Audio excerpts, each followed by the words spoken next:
જય શ્રી કૃષ્ણ।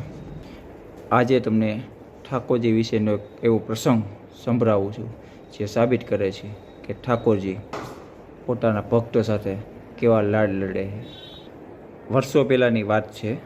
સત્ય ઘટના આધારિત શ્રીનાથજી ભગવાનના મંદિરના મુખ્ય અધિકારી કૃષ્ણદાસજી એકવાર ઠાકોરજીના શણગાર અને ઘરેણાંનો હિસાબ કરી રહ્યા હતા।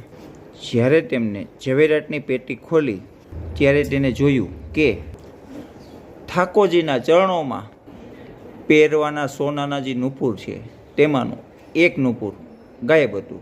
આ કૃષ્ણદાસજી ચિંતામાં પડી ગયા। તેમને આખા મંદિરમાં, રસોડામાં, બધી જગ્યાએ જોયું પણ આ નુપુર કંઈ મળ્યું નહીં।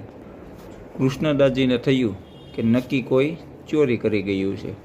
આમ ઉદાસ મને તે રાત્રે સૂઈ ગયા। પણ કમાલ જુઓ ઠાકોરજીની, તે જ રાત્રે કૃષ્ણદાસજીના સપનામાં આવ્યા અને આ નુપુર વિશેની વાત કરી।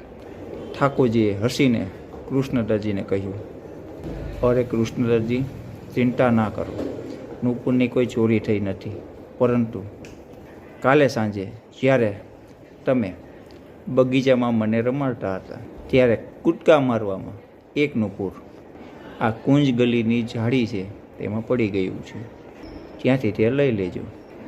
બીજે દિવસે જ્યારે સવારે કૃષ્ણદાસજી દોડીને બગીચામાં ગયા અને આ કુંજ ગલીની ઝાડીમાં જોયું, ત્યાં જ આ નુપુર ચમકતું હતું।